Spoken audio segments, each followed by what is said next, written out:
자, 이제부터 본방 시작해 보도록 하겠습니다. 아우, 열받아. 자, 비명이 단체로, 그러니까 비명이라는 것도 웃기지만, 비명을 자처하는 애들이 이제 1대1 미팅에서 다 터지다 보니까 단체로 만났어요. 어색하죠. 굉장히 어색하죠. 왜냐면, 각자 지들 개별적으로 만나가지고 존재감 과시를 해야 되는데, 실컷 사실 저기 있는 애들이 1대1로 다 만났지만, 다 깨진 애들이거든. 응? 와, 여기, 김부겸으로 해서 김경수, 김동희, 다 전부 다 깨진 애들이잖아. 근데 이제 얘들이 모여가지고 이제 얘기를 할 때 나는 한꺼번에, 진짜 우리가 단수로 안 되고 무대기로 왔으니까, 뭐 헌법 개정해 주세요. 뭐 대선룰 바꿔 주세요. 뭐 공천룰 이럴 줄 알았거든. 근데 지들끼리 다 왜 이렇게 대면대면해? 응? 대면도 하고, 보면, 급이 더 안 맞아, 또. 급이 다 너무 낮아. 이재명 대표가 가지고 사실 고마워야지. 아니, 이게 이재명 대표 입장에서는 이제 때로 모아놓고 나서 단체 민원으로 이제 개인 민원은 끝났으니까 단체 민원으로 뭘 꺼내낼 줄 아는 거지. 근데 희한하게 여기서는 앞으로 이재명으로 뭉쳐서 나가야 된다고. 항복선언 같은 얘기를 했어요. 그러니까 있더라고요. 이해가 잘 안 가, 그림이. 왜 그랬는지 한번 분석 차원에서 이때 무슨 얘기를 하는지 한번 들어보겠습니다. 네. 자, 이재명 대표께서 일단 탄핵과 관련해가지고 탄핵이 기각되면 취미삼아 계엄 선포하고 아무 때나 군을 동원해도 된다는 것을 용인하는 것인데 가당키나 한 일이냐. 국민의힘이 헌법 파괴적인 중대 범죄를 옹호하고 석방 행위를 추진하고 있다라고 이야기를 했습니다. 그러면서 김경수 전 지사가 지금 단식을 하고 있잖아요. 건강 많이 해치기 전에 상황이 정리돼야 할 텐데 걱정이다. 아유, 예, 마음도 넓으셔라. 뭐 탄핵 인용될 때까지 굶을 생각인가, 김경수? 네. 자, 네. 김경수 지사는 윤석열 파면 없으면 대한민국이 파멸로 갈 수 있다는 걱정이 있다라고 얘기를 했고요. 박용진도 대통령은 이미 12월 3일 밤 국민 마음에서 탄핵됐다. 헌재는 합법적으로 안전하게 미친 자로부터 운전대를 빼앗고 대한민국 버스에서 내리게 할 의무가 있다. 이광재는 이 자리는 민주당부터 하나가 되는 날이다. 김부겸 더 이상 방치하면 내전 상태가 될 것 같다는 두려움 때문에 이 자리에 모였다. 작은 힘이나마 하나로 모아야 한다는 이재명 대표의 말에 공감했다. 임종석 이재명 대표를 중심으로 민주당이 확실히 국민 속에 뿌리 내리고 중심을 잡아주길 부탁드린다. 여기서 어떤 한 놈이 수박짓을 하면, 배놈 짓을 하면, 아니, 바로 탈락이거든. 줄을 잘 서야지. 근데, 한 놈이 갑자기, 이재명 대표 중심을 해야 됩니다. 민주당은 윤석열부터 털어야죠. 그러니까 위기의식을 느껴가지고, 도미노 넘어가듯이 평상시랑 전혀 다른 말을 던졌어요, 얘네들이. 근데 뭐 그럴 이유도 있는 게 여기가 이제 공개된 장소잖아요. 그러니까 김경수 전 지사가 단식하고 있을 때 밖에 텐트 치고 있잖아요. 그러니까 잘못 말했다가는 뭘 맞을까봐. 큰일 나거든. 근데 저는 되게 이재명 대표님 너무 생경해, 이런 그림. 그러니까 생경하다고 말씀하셨죠. 왜냐하면은 이런 모습을 저 기억을 떠올려 보니까 이런 리더십을 언제 봤지라고 생각을 해보니까 김대중 대통령 때 김대중 대통령이 왜 당의 총재하실 때 이런 모습을 봤던 것 같아요. 그 이후로는 노무현 대통령 때도 그렇고 문재인 대통령 때도 그렇고 미친 새끼들이 하도 날뛰어가지고 우리는 그때 그 수박의 존재를 모를 때인데도 이런 모습을 못 봤어. 그런데 이재명 대표가 다시 그래 하나하나도 만나주고 그래 니들 다 모여봐라 내가 얘기 다 들어줄게. 그러니까 이 모습 그러니까 실제로 우리가 김대중 대통령을 떠올리면은 당시에 김대중 총재한테 버릇없이 대드는 애들을 본 기억이 없거든요. 일사불란했거든요. 물론 그때는 당 총재가 공천권을 꽉 쥐고 있을 때기도 했지만 어쨌든 이 비슷한 모습은 김대중 대통령 이후로 저는 처음이다. 예. 저는 제 개인적인 생각이에요. 뭐 어디서 들은 얘기 아니고요. 두 가지 정도의 뭔가가 이제 감지가 된 거예요. 첫 번째, 개별적으로 개겨봤더니 이재명은 전혀 자리를 줄 마음이 없어. 자기 자신의 지지율이라든지 뭐 자기의 영향력이 꼭 필요한 사람이 아닌 거야. 그러니까 개길라면 개겨. 그럼 넌 그냥 아웃사이더야. 이거를 다 들었기 때문에 당연하죠. 지금 있는 입장에서는 다만 뭐라도 부스러기를 받으려고 하면 나가서 무슨 뭐 이낙연이랑 손을 잡거나 아니면 저쪽에 국짐으로 넘어가는 것보다는 그래도 이 그늘 안에 있겠구나라는 차원에서 1차적으로 굴복한 게 아니냐. 왜냐면 워낙 단호하니까. 이재명 대표의 입장. 그리고 그런 모습으로 만났을 때마다 만나기 전보다 존재감 내지는 지지도 내지는 분위기가 확 떨어지는 거를 보니까, 지금은 개길 때가 아닌가 보다. 거기에 매기호까죠. 윤석열까지 풀려나 버리니까, 내가 지금 이 상황에서 이재명 물어뜯었다가는 같은 골로 간다. 그치. 요런 위기감을 느꼈기 때문에 태도 변화가 있었을 거다. 그 정도 머리는 있나 보네, 다들. 그 정도 머리는 있나 보네, 그래도. 욕을 처먹다 보면 자기가 이런 얘기했는데 아유 대표님 잘하셨습니다. 아유 비서실장님이 역시 이재명이 바로 쫄던데요. 이런 분위기를 기대했는데 에이 그 뭐 저기 말도 상대도 못하면서 거기 가갖고 이렇게 조지고 와요. 지금 당원들 탈퇴한다고 난리 나고 지금 욕하고 전화하고 문자하고 난리 났어. 그러니까 내가 잘못했나 보다라는 걸 깨달을 수 있겠죠. 또 하나는 순전히 제 내피셜입니다만 검찰이 이미 대선 준비에 들어갔습니다.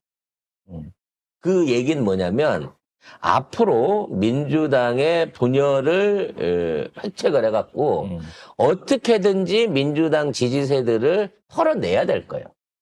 그렇게 하기 위해서는 1차적으로 할 수 있는 수박들이 모아가지고 힘을 으쌰으쌰 해갖고 전에처럼 지난번 선거처럼 선거운동도 안 하고 안에서 태업이나 하고 오히려 내부 간자질이나 하고 요런 거를 해줘야 되는 건데 이제 이게 안 통하는 시점이 왔어요.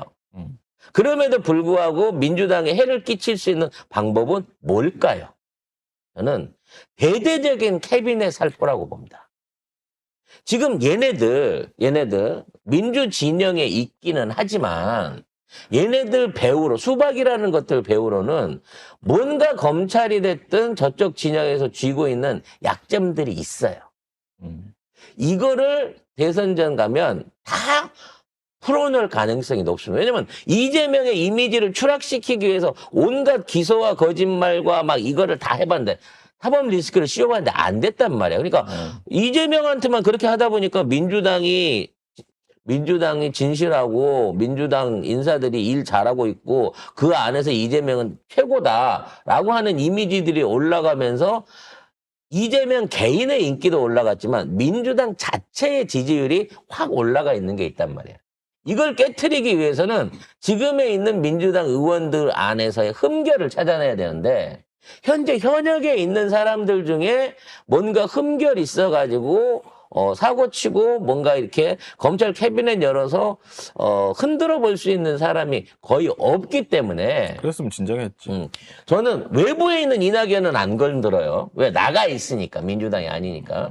민주당 내부에 있는 이런 말하자면 대표적인 인사들 이런 인사들에 대한 알맹이를 깔 수 있다는 거죠.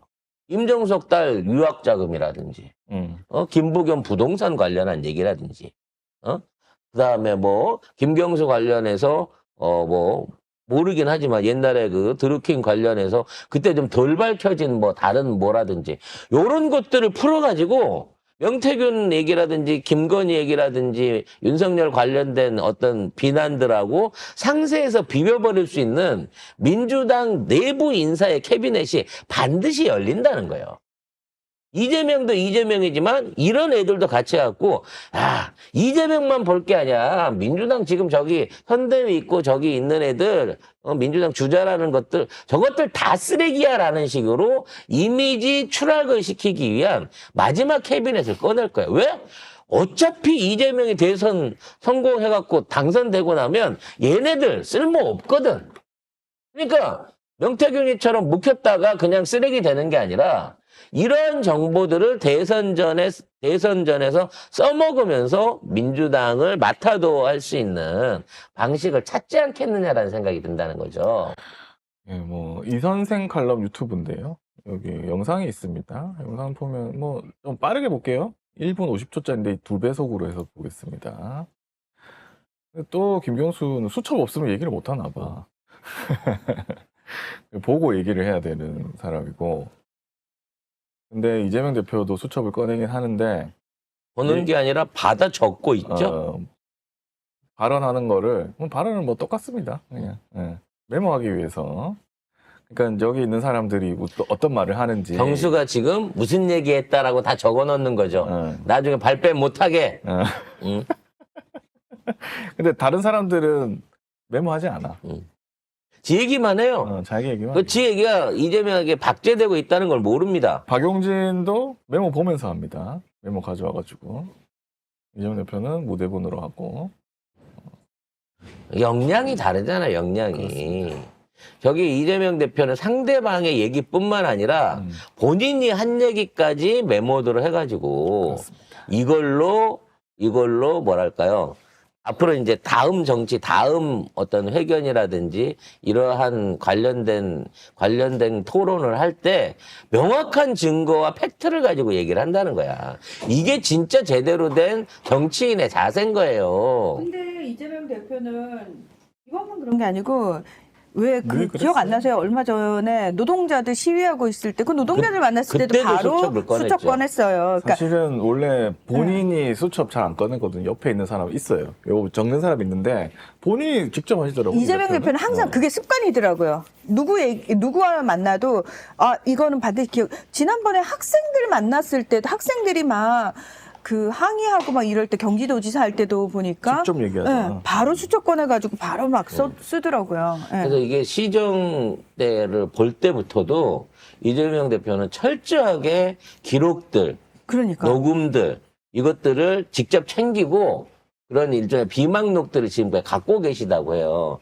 그러니까 예전에 어떤 놈이 그때 뭐 몇 월 며칠 날 뭐 어디서 만나갖고 시장님이 저한테 저기 특혜 이거 해주신다고 했잖아요. 그러면 이재명은 그 날짜를 뒤집어 까가지고 자기가 스스로 아니요 나는 그 날짜 그 시간에 누구랑 만나갖고 어디에 있었는데요 할 수 있을 만큼의 데이터를 다 갖고 있다는 거야 지금. 이런 사람을 검찰이 어떻게 모함을 하고 뒤집어 씌우겠냐고. 그러니까 지금 안 되지. 아무것도 못 잡아놓고. 아무것도 못하는 거예요. 개인이 오래된 그 긴 살아온 정치 역정에 있어서 어느 한 군데는 빈대가 있겠지.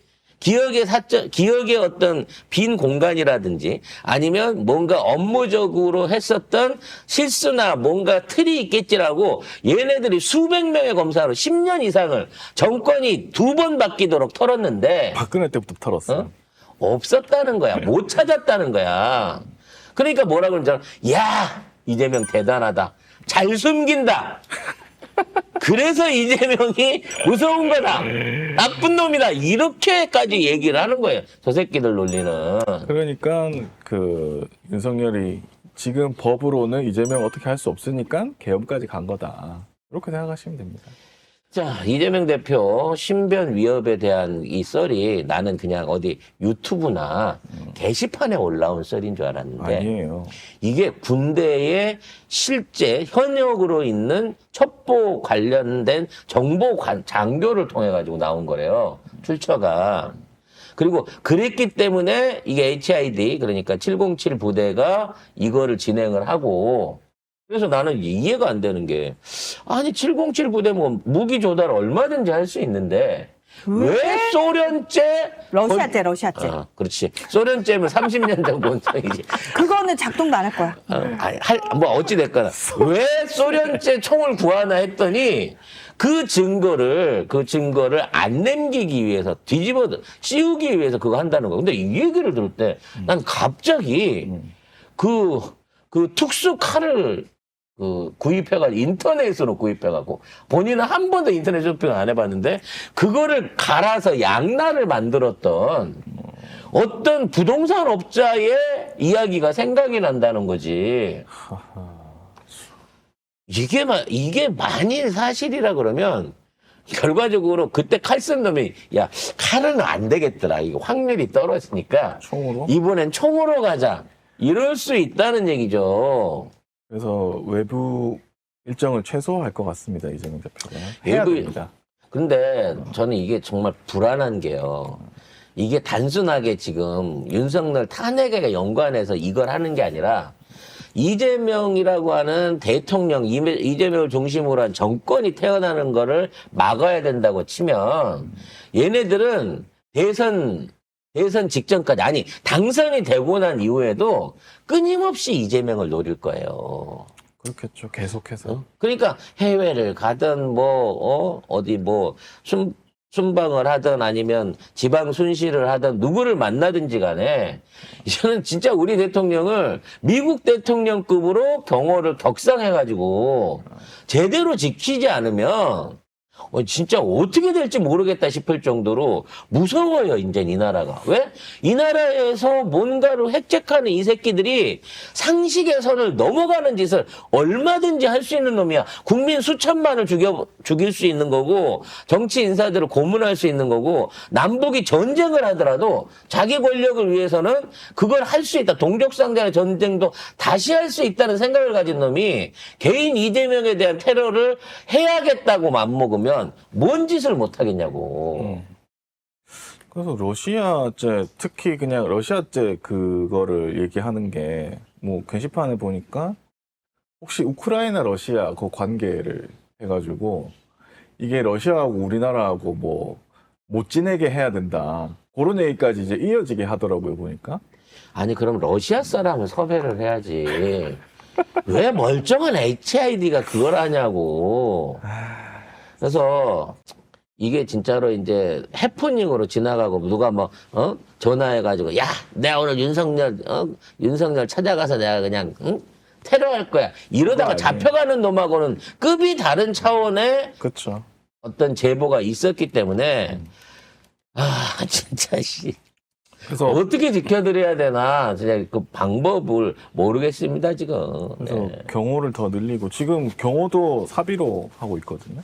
경찰에 경호를 뭐 해달라고 신분 보호를 해달라고 했는데 나는 경찰이 더 못 믿겠어 지금은. 그 광화문 지금은. 집회 가봐도 진짜. 의원들하고 그냥 이 스크럼 짜서 이렇게 같이 그냥 계시잖아요. 그러니까 혼자 갈 때는 경호원이 2-3명 옆에 붙어 있는 걸 내가 봤는데 어디 단상에 올라가거나 아니면 여러 사람들이 여러 있어요. 사람들하고 같이 이 피켓 들고 시위하는 이런 현장은 사실은 이제 사람이 달려들어서 칼을 대려고 하면 어느 정도 이제 1m 내지는 그 안에 공격할 수 있는 거리 안에 들어가야 되는데 총을 쓰자고 생각을 하면요. 권총이면 한 20-30m.